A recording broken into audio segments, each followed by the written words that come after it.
Bonjour et bienvenue à l'invité de Thierry Dim. Nous avons le plaisir d'accueillir cet après-midi M. Alain Moser. Alain Moser est le directeur général des écoles Moser. Bonjour M. Moser. Bonjour.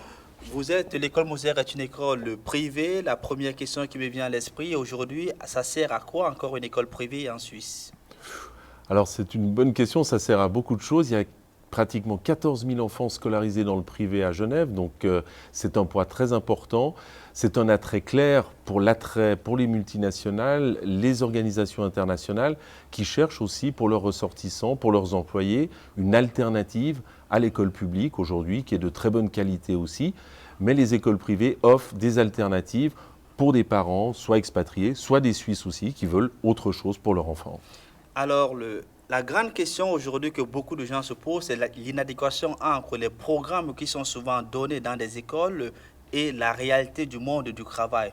Aujourd'hui, comment est-ce qu'on peut pouvoir permettre à ce que les enfants vont pouvoir acquérir comme connaissances puissent les utiliser au sortir de leur école?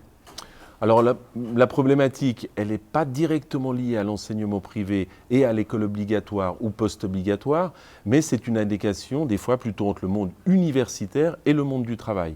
Il y a des écoles professionnelles qui forment à des professions et celles-là marchent bien. Vous les préparez quand même pour l'université? On les prépare pour l'université.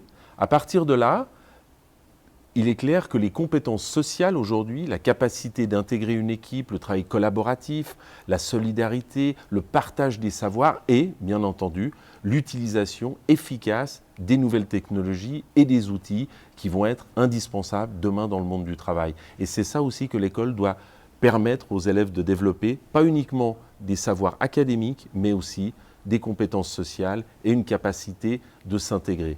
Tout ça est, bien entendu, le dernier point, qui souvent est un peu négligé par certains systèmes éducatifs, c'est la créativité. Il faut aussi développer ce potentiel-là chez nos élèves. Alors, il y a quand même quelque chose qui est aujourd'hui incontournable, c'est le digital. Est-ce qu'on peut dire aujourd'hui que le digital ou alors le numérique sera une partie prenante dans l'enseignement du futur?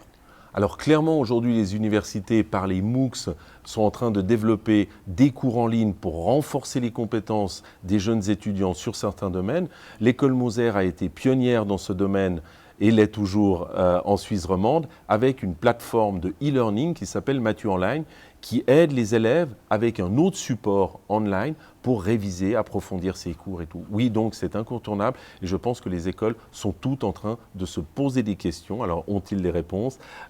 Comment intégrer, dématérialiser les supports pédagogiques et comment intégrer ces technologies dans l'enseignement? Et là, l'école Moser aussi se distingue un peu parce qu'on a une belle expérience sur ce domaine-là. Pour finir cette interview, est-ce qu'on devient plus intelligent quand on sort de l'école Moser? Alors, plus intelligent, je ne sais pas, mais on acquiert des compétences et un savoir qui permet d'être en adéquation, je l'espère, avec les attentes du monde professionnel et du monde académique. Merci, M. Moser. Merci à vous. Quant à vous, nous vous donnons rendez-vous très prochainement avec un nouvel invité. Au revoir.